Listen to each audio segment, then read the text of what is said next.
Hey Marys, what's up nerds? It's me again Ronan and welcome back to my channel!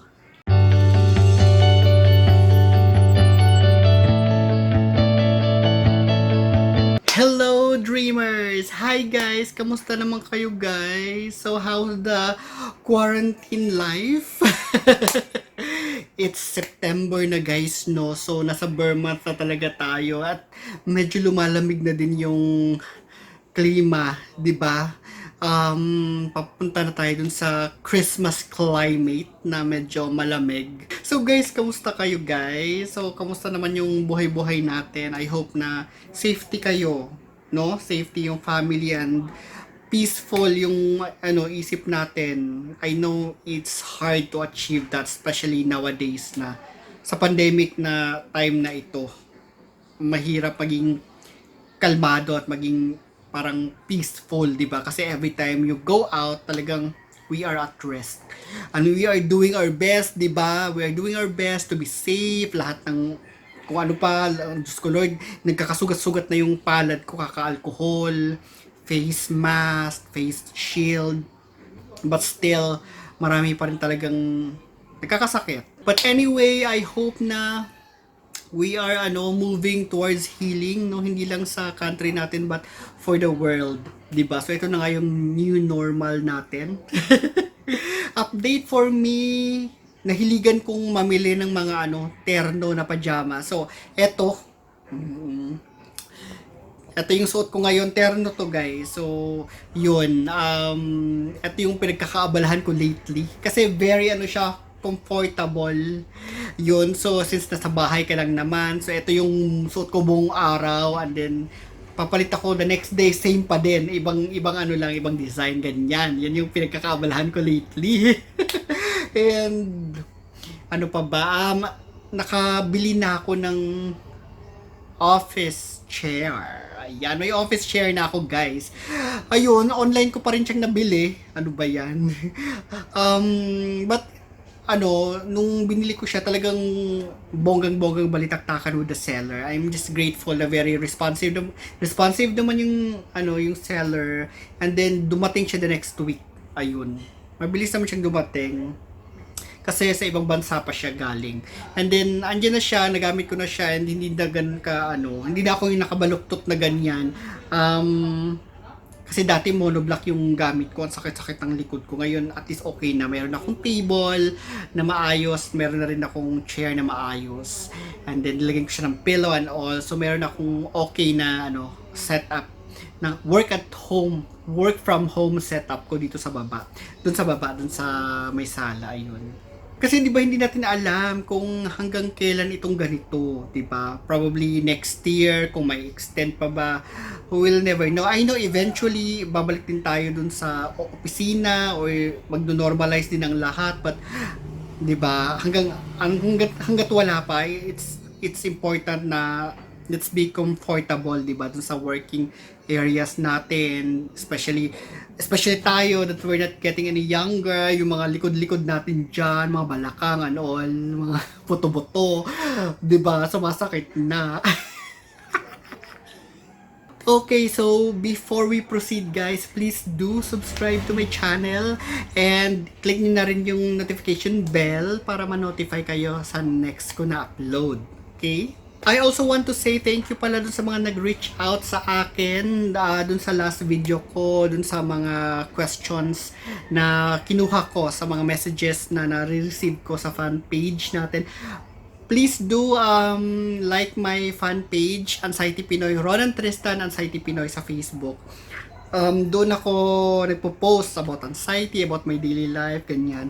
Doon sa mga nag-message sa akin, nangumusta, and for telling me na pareho din kami ng mga situation. Let's say dun sa gamot na tinitake ko, merong isang nag-message sa akin na ganun din yung gamot na tinitake niya, ganyan. Nag-message sa akin na bumili siya ng vitamins and okay yung effect sa kanya, ganyan.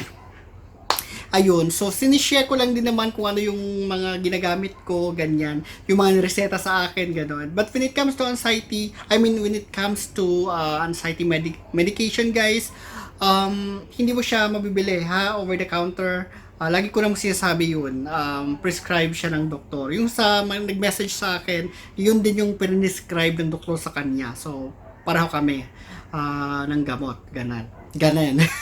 Okay, so for this anxiety video, guys, we're gonna talk about rewiring our brain or our mind to be more positive. Diba?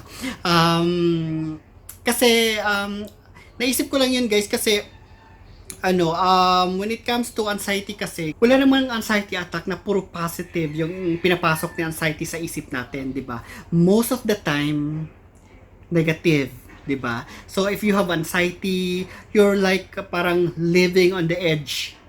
Di ba? Kasi parang lagi kang takot. Lagi kang kinakabahan. Feeling mo may mangyayaring masama sa'yo. Feeling mo may something big na mangyayaring masama. And natatakot yung body mo, nagre-react yung katawan mo, nagkakaroon ka ng mga physical symptoms, napapraning ka, nawawala ka sa ulirat mo, hindi ka mapakali, hindi ka makapag-focus. Ayan. Minsan nasa isang gilid ka lang nakatulala. Kasi finifeed ka ng anxiety, wala ka ng ibang pwedeng gawin, wala ka nang magawa. Kasi ayun lang, ini-entertain mo lang si anxiety, ganyan. Natakot ka na, tumataas yung presyon ng ganyan. Mga kung ano-ano mga napapraning ka, feeling mo mababaliw ka na and all. And walang nakakaintindi sa'yo. Kasi hindi nila alam kung ano nararamdaman mo. Ganun kasi pag may anxiety, guys, no? It doesn't matter kung severe yung anxiety mo or hindi. Still, it's anxiety. And it's still sometimes talagang may araw na talagang hindi ka makakagalaw ng maayos, hindi mo magagawa yung mga gusto mong gawin kasi andyan si anxiety, di ba? Nakakapraning, nakakabaliw, ganyan. But kung tutuusin, andito naman yung sa isip natin, andyan lang yan sa isip mo. Di ba? And ganun ka-powerful si mind natin, no? Kasi talagang naapektuhan yung buong katawan natin. Ganun siya ka-powerful. Ayun. So, it's up to us on how to rewire our mind, our brain, ganyan. So, I'm thinking of, parang gawin itong series, no? Title is How to Rewire Your Brain to be more positive or to think positive all the time. Ganyan. Okay, so let's start. So, una, how to rewire your brain to be more positive. Una is meditation. So, meditation. Palagi nyo itong naririnig dito sa channel na to. 'Di ba? So, meditation, yoga, mindfulness meditation, ganyan-ganyan. I know na para dun sa mga male audiences natin, para sa ating mga brusko na mga brother natin dyan, hindi masyadong plakado sa kanila tong mga meditation, ganyan, mga mindfulness kieme, di ba? But guys, since na you're here in my channel, you're watching my video, so probably the reason why you're here is because you have anxiety issues, di ba? And you're looking for someone na you can identify with, and you're looking for someone na you think na nararamdaman kung ano yung nararamdaman mo, pinagdadaanan kung ano yung pinagdadaanan mo, and you're looking for a remedy to help you kung paano labanan yung anxiety na dadaanan mo ngayon. When it comes to anxiety kasi guys, kahit i-search mo pa online, nasa taas sa kanila yung meditation. Mindfulness meditation, mga ganyan. Even yoga, ganyan. Nasa taas ng list na kung paano labanan yung anxiety, no? Si anxiety kasi, puro negativity yung pinapasok niya sa isip mo. Puro katatakutan, ganyan. Ninenervyusin ka, ganyan. So, it actually makes sense na meditation, it should be on the top of the list. Kasi talagang nakakatulong siya, guys. Actually, I would say na I'm a beginner when it comes to meditation. Kasi hindi ko siya pinapractice every day or daily. No? So, nagme-meditate lang ako, let's say, pag meron akong tensyon na nararamdaman, pag meron akong feeling ko magkaka-atake ako ng anxiety, kasi parang nararamdaman ko yung tension, headache, or let's say, yung nagkaroon ako ng atake before, yung last ko na severe attacks, anxiety attack, ganun, tsaka ko lang siya ginagawa. Pero hindi pala siya dapat ganun, dapat it's a daily practice. Ganyan, pinapractice pala dapat siya daily para tuloy-tuloy. But I just started practicing it last night, kagabi, naka 14 minutes ako ng meditation, guided meditation. And it worked for me kasi talaga nakatulog ako, guys. Ang sarap ng tulog ko kagabi. Ayun. Pinost ko naman yon dun sa ano ko sa Facebook dun sa Facebook na fan page ko, Ron Tristan Anxiety Pinoy. Pinost ko doon. I did a 14 minutes na meditation. Dalawang ano yun, 7 minutes ng calming, tapos 7 minutes ng relaxing, ganon. So yes, meditation, malaking tulong siya for us na mayroong anxiety issues. Kasi talagang tinutulungan niya yung isip mo na to push away kung mang mga negativity na pumapasok. All the negative thoughts, all the negative, and it will help you calm down, ganyan. It wasn't easy at first, hindi naman agad-agad na makukuha mo kung paano how to meditate, ganyan. There are a lot of guides online, and then at the same time there's a lot of application na pwede mong i-download. May mga paid application, meron din mga free. Yung application, yung app na ginagamit ko is called Prana Breath. I've already talked about it before. Meron akong video about that app. But yeah, the good thing about the app is kasi meron siyang guide. Hindi siya yung walang nagsasalita. It's more of a music na iaano mo lang, susundan mo lang. So, it's a different parang pattern ng breathing, kung depende kung anong gusto mo. Let's say relaxing, kung gusto mo lang ma-relax, ibang pattern yon. Let's say calming, gusto mo kumalma, ibang pattern yon. So parang inhale, hold for a second, then exhale, then hold, then inhale, then hold, mga ganon siya. But it's more about breathing. That's meditation. So it will allows you to breathe ganyan, and then just focus on your breathing. Kung iisipin natin parang hihinga ka lang pala madali lang yun. Pero actually hindi siya ganoon kadali kasi yung mind natin very kalat-kalat siya. So kailangan dito kasi nakafocus ka lang dun sa breathing mo. And then you will allow your senses to relax, and then mararamdaman mo yun sa katawan mo na nagre-relax na yung katawan mo, yung mga muscles mo nagre-relax na. Ayun. So maraming mga guide, depende na yun sa iyo kung paano mo siya gagawin. No? Ako, I decided na siguro it's a daily practice para at least ma-push away yung mga negativity sa katawan, sa isip, ganyan, para hindi na tayo nakakasagap ng mga negative ng mga triggers, di ba? And then magre-react na naman yung katawan natin, ganon. Nakaka good vibes siya sa katawan. It's because kumakalma yung katawan mo. And at the same time, yung mind mo na para siyang nare-reset. Yung benefits niya, it will help you focus. Nakakapag-isip ka ng maayos, ganyan. It will help you with your sleep. And then it will help you para bumaba yung yung anxiety mo, para din bumaba yung depression, ganyan. And at the same time, it will help you parang lessen the stress. Ganyan, especially with our daily lives, ganyan, stressful. Di ba pag humihinga kang malalim, and pag-release mo ganyan, nare-relax ka. Can you imagine doing that for like 20 minutes? Di ba? So yung effect niyan sa'yo, I'm sure maganda sa pakiramdam. Yung isip mo talagang din, makiklear. So, isa yun sa mga benefits niya talaga. I'm thinking of doing it every day na, but then hindi ko pa sure kung anong oras kasi syempre kailangan mo talagang pagbigyan ng time yun. So I'm thinking siguro during my break time, so 7, or kung pag wala akong ginagawa, at least 7 minutes or let's say 15 minutes. Right now, 7 minutes pa lang ako. And then pag feeling ko, kaya ko pa, and then another 7 minutes naman. Ganyan. So, ang gusto kong gumawa ng goal kasi medyo may pagka matigas ang ulo ko. Gagawa ako ng goal, din naman yung sisira dun sa goal na yun, di ba? And then, parang gusto kong gumawa ng goal when it comes to meditation hanggang ma-achieve ko yung 30 minutes na meditation talaga. Maraming mga nagme-meditate, guys. Lahat ng mga nagme-meditate, maganda yung ano sa kanila, maganda yung effect sa kanila. It's more of yung well-being mo, yung mental well-being mo, ganyan. It's our way of rewiring our mind to be more positive, 'di ba? Lahat mga negativity mapupush siya. And then you'll just focus lang on the positive energy, ganyan. This is our first step, no, in how to rewire our brain to be more, or our mind to be more positive. So let's do some meditation, ganyan. That's up to you how you are gonna do it, no.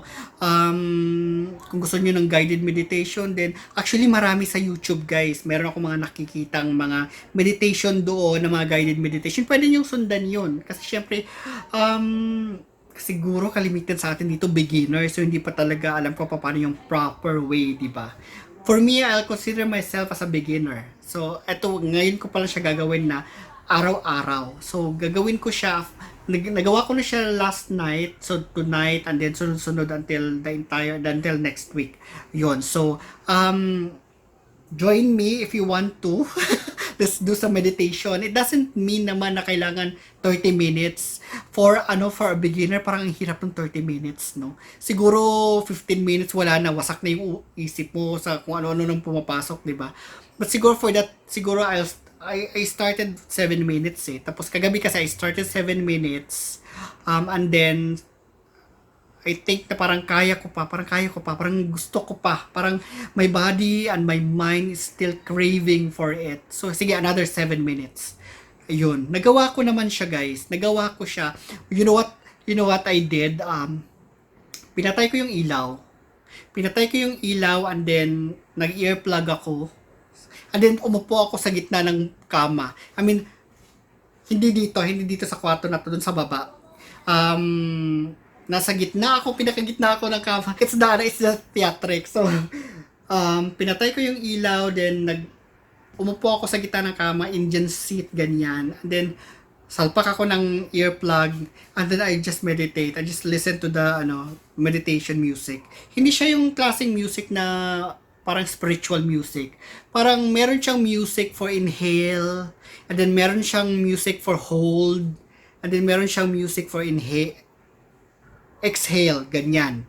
So, masusundan mo siya. So, alam mo kung mag-i-exhale ka na, alam mo na i-hold mo, at alam mo na i-release mo na. Ganon. So, ganon siya yung prana breath. But it's up to you. May kung if you want to download other apps, basta marami pa siya na app. Depende na yun sa inyo kung ano yung gagamitin nyo. Ako ang ginagamit ko sa prana breath. Hindi ako paid endorser ng ng app na to. But it works for me, and nagagamit ko siya kahit walang internet. Nagagamit ko siya anywhere. Kaya ko siya sinishare sa inyo. Kasi lahat ng mga sinishare ko naman dito is yung mga ginagamit ko talaga at yung mga na-experience ko talaga siya first hand. Ba't ko naman share dito kung hindi ko pa naman pala na-encounter, di ba? At hindi ko alam kung nag-work talaga o hindi. Baka mamaya i-bash nyo pa ako.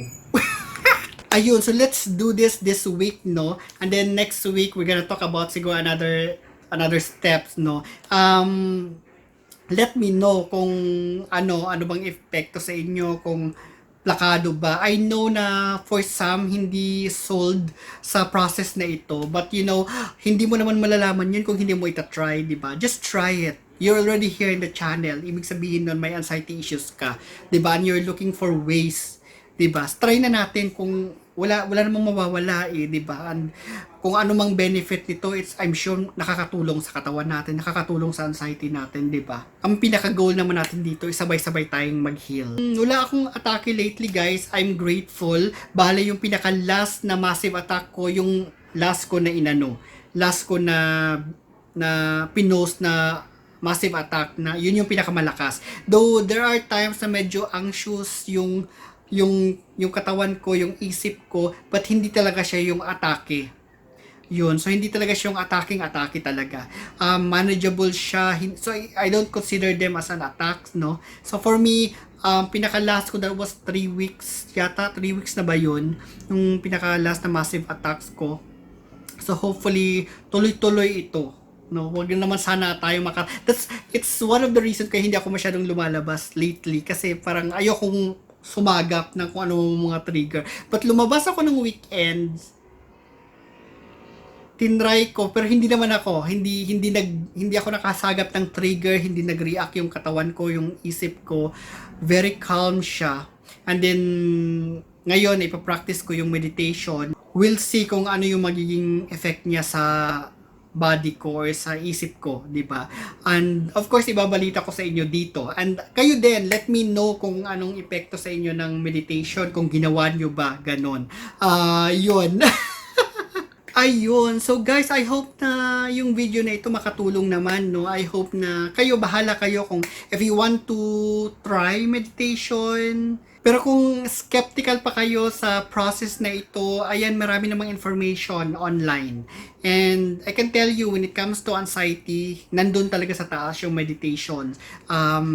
Inaano talaga siya, pinopromote talaga siya. Kasi nakakatulong talaga siya to lower the anxiety, to calm yourself, to lower the stress level, to lower the depression tendencies, ganyan.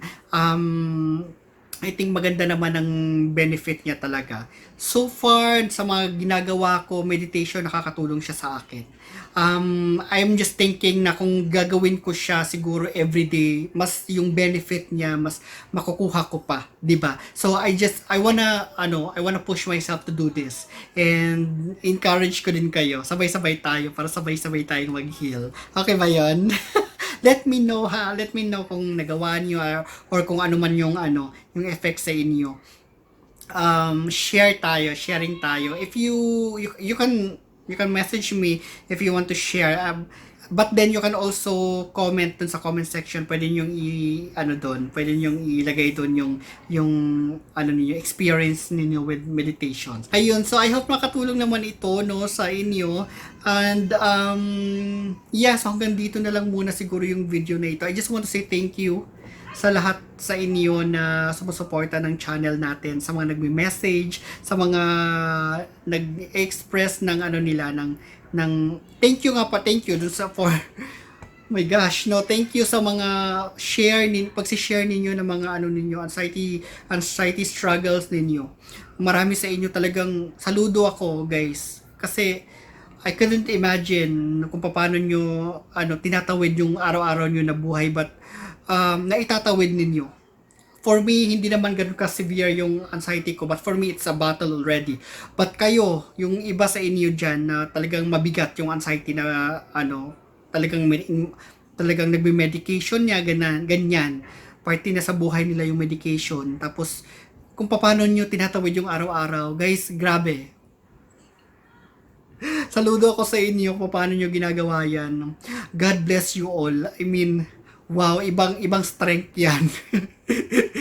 Tuloy-tuloy nyo lang yan. Tuloy-tuloy nyo lang talaga yan. I'm sure wala namang imposible.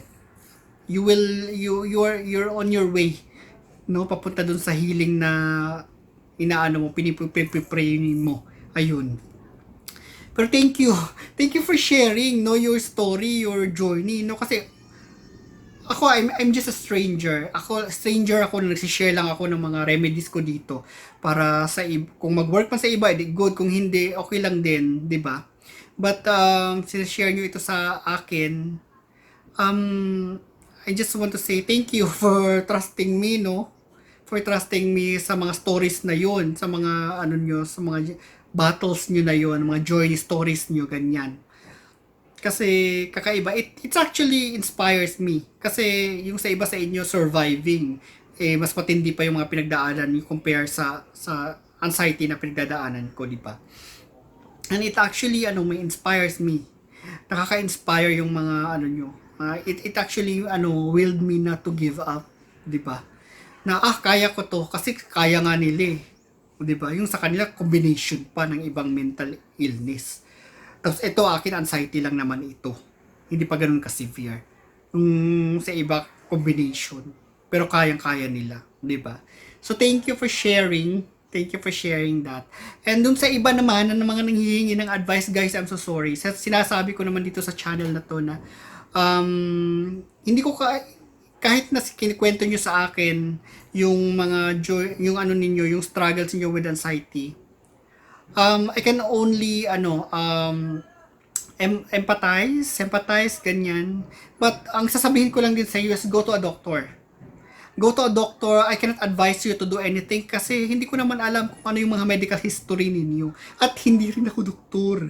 Hindi ako ano lang ako. Pareho tayong may anxiety dito.